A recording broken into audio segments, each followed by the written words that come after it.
शैल। अगर आप इस चैनल पर नए हो तो सबसे पहले जाकर आप चैनल को सब्सक्राइब कर दीजिए, क्योंकि हम इस चैनल पर प्रोवाइड कराते हैं बेस्ट कंटेंट। तो लेटेस्ट अपडेट के लिए नॉलेज शैल को सब्सक्राइब करें, पास में लगे बेल आइकन को दबाना ना भूलें, ताकि आपकी कोई भी वीडियो मिस ना हो और आपको वीडियो का नोटिफिकेशन मिल जाए।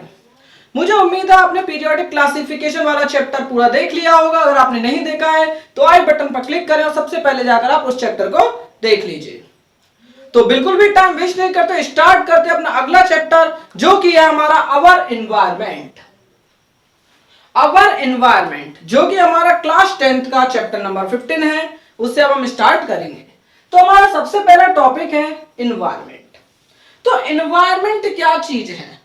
एनवायरमेंट आपने वर्ड बहुत कॉमनली सुना होगा, न्यूज़पेपर में, मैगजीन में, अपने जो फोन चलाते हैं उसके अंदर, सोशल मीडिया पर बहुत जगह सुना होगा। वास्तव में एनवायरमेंट होता क्या है? सामान्य भाषा में कहूं तो एनवायरमेंट क्या है? हमारे आसपास का माहौल। ठीक है, अब जैसे हम क्लास में बैठे हैं तब हमारे आसपास का माहौल कैसा, वातावरण कैसा, वो एनवायरमेंट है। हम किसी बाग बगीचे में चले गए तो हमारे आसपास जो पेड़ पौधे हैं, फूल पत्ती हैं, घास हैं, ठीक है, वो क्या हो जाएगा? एनवायरमेंट हो जाएगा। तो एनवायरमेंट क्या होता है? अगर हम प्रॉपर डेफिनेशन देखें, इट मींस, इसका मतलब है एनीथिंग, कोई भी चीज दैट सराउंड अस, जो हमारे चारों ओर है। इट कैन बी लिविंग, वो लिविंग हो सकती है, मतलब कि लिविंग हुई तो उसके लिए क्या टर्म आता है? बायोटिक। और नॉन लिविंग, या फिर नॉन लिविंग हो सकती है निर्जीव, मतलब कि एबायोटिक। इट इंक्लूड, इसमें सम्मिलित है physical, chemical and biological factor external to a person and all the related behaviour. तो इसका मतलब क्या है कि हमारे चारों ओर जो भी चीज है, एनीथिंग सराउंड अस, कोई भी चीज जो हमारे चारों ओर है। अब वो चीज लिविंग भी हो सकती है। अगर लिविंग है तो हम उसे बायोटिक कहेंगे, अगर नॉन लिविंग है तो उसे हम एबायोटिक कहेंगे। इसके अलावा हमारे फिजिकल, केमिकल और बायोलॉजिकल फैक्टर, भाई हमारी मिट्टी, ठीक है, हमारी मिट्टी कैसे, उसके अंदर केमिकल्स किस प्रकार के हैं, हमारे आसपास के जीव कौन कौन से हैं, तो वो सभी क्या आते हैं? हमारे एनवायरमेंट के अंदर आते हैं। उन सभी से मिलकर हमारा एनवायरमेंट बनता है। वो आपस में किस प्रकार से इंटरेक्शन करते हैं, कैसे क्रिया करते हैं, ये सब आ जाएंगे। ठीक है ना? तो एनवायरमेंट क्या आता है? कोई हमारे चारों ओर जितनी भी चीजें वो सब हमारे एनवायरमेंट में आ जाएंगे। इट इंक्लूड, और देखिए एक और definition, it include our physical surrounding.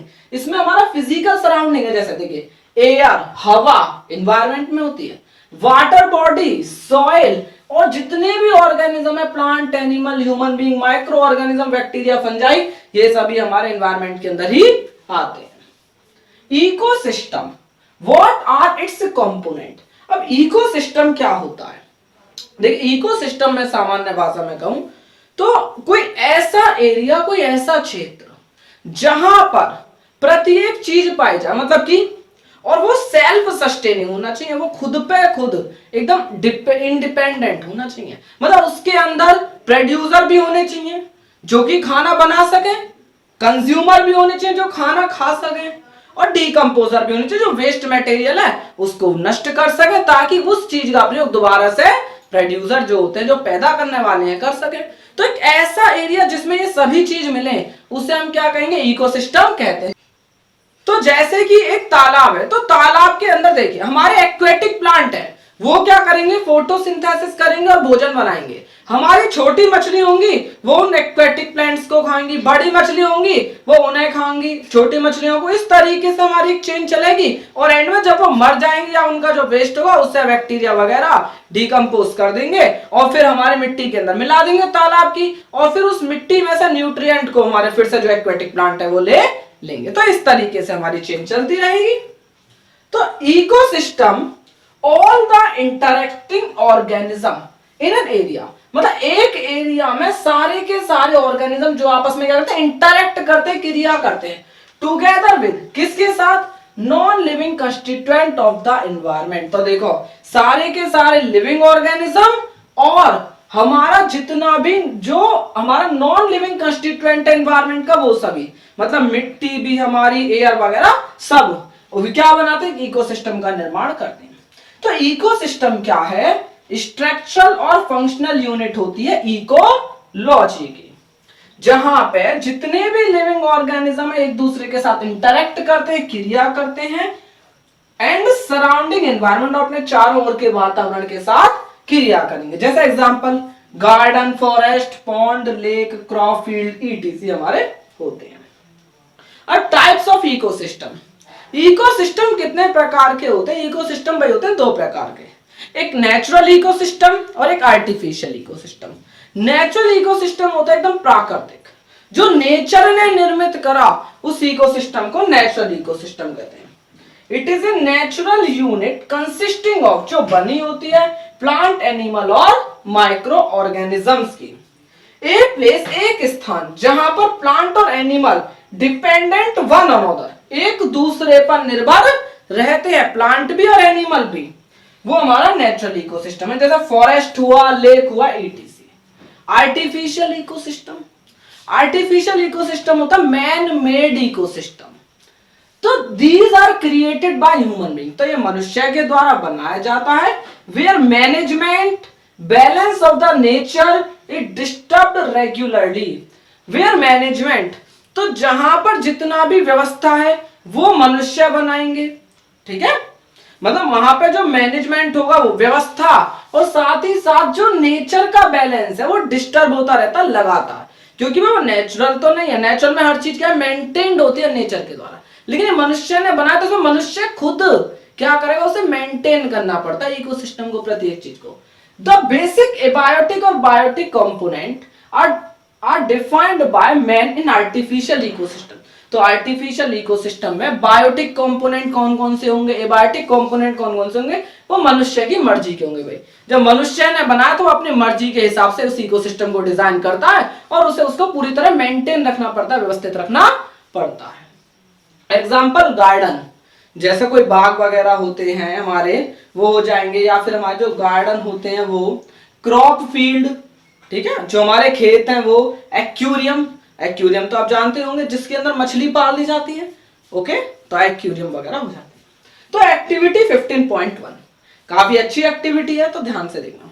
तो इस एक्टिविटी के अंदर हमें क्या करना है, हमें एक एक्वेरियम बनाना था, तो उसके अंदर हमें मछली पालनी है। तो मछली पालने के लिए हमें क्या क्या करना पड़ेगा भाई, देखिए, हमें एक तो बड़ी सी जगह चाहिए ताकि मछली तैर सके, उसके अंदर कुछ कंकड़ पत्थर डालते हैं, एक हम क्या डालते हैं, एरिएटर डालते हैं, ठीक है ना, जिससे लगातार बबल्स निकलते रहते हैं, ऑक्सीजन उसके अंदर डिसॉल्व होती रहती है, पानी को साफ करने का एक सिस्टम लगाना पड़ता है, तो बहुत सारी चीजें। इसी के साथ साथ हमें उसकी रेगुलर क्लीनिंग की भी आवश्यकता पड़ती है। अब सपोज करो हमने क्या करा, उसके अंदर एक एक्वेटिक प्लांट डाल दिया, तो अब क्या वो जो इकोसिस्टम है, जो एक्वेरियम जो है, क्या वो सेल्फ सस्टेनिंग इकोसिस्टम बन जाएगा? मतलब एक ऐसा इकोसिस्टम जो किसी पे और पे निर्भर ना करे, स्वयं से अपना कार्य पूरा खुद से कर सके, ऐसा बन जाएगा? ऐसा संभव नहीं है। तो हमारे कुछ यही प्रश्न थे जिनका हम आंसर देखेंगे, ठीक है। तो सबसे पहला प्रश्न क्या था कि अगर मैं उसके अंदर ग्रीन प्लांट डाल देता हूं, एक्वेटिक प्लांट डाल दूं, तो क्या जो हमारा एक्वेरियम है वो सेल्फ सस्टेनिंग इकोसिस्टम बन जाएगा? तो ऐसा नहीं है। This ecosystem is not self sustaining, नहीं बनेगा, एबल टू मेंटेनिंग इटसेल्फ, वो अपने आप को स्वयं को अपने आप मेंटेन नहीं कर सकता, हमें उसे लगातार साफ करना पड़ेगा। अब देखो, क्या हम जो एक्वेरियम है उसको बहुत लंबे समय तक बिना साफ करे छोड़ सकते हैं? ठीक है, नहीं छोड़ सकते। क्यों? देखिए, we can not leave the aquarium as such after we setup. Setup के बाद हम उसे ऐसे ही नहीं छोड़ सकते, क्योंकि जो डिकम्पोज्ड फूड पार्टिकल सड़े गले भोजन के कण हो जाएंगे, डेड प्लांट पार्ट, प्लांट के मृत जो हिस्से हैं वो, एक्सक्रीटा ऑफ फिश का जो एक्सक्रीटा ऑफ फिश जो मछली है उसका जो वेस्ट मटेरियल है वो वाटर के अंदर क्या करने लगेगा, एक्यूमुलेट करने लगेगा, इकट्ठे करने लगेगा। भाई इकट्ठा होने लगा तो जो नाइट्रोजनस वेस्ट की कंसंट्रेशन थी, माइक्रो ऑर्गेनिज्म की कंसंट्रेशन थी, वो बहुत ज्यादा बढ़ जाएगी। इसी वजह से हमें एक्वेरियम को लगातार क्लीन करना पड़ता है। तो क्या हमें पॉन्ड को भी साफ करना चाहिए? पॉन्ड को हम साफ क्यों नहीं कर सकते?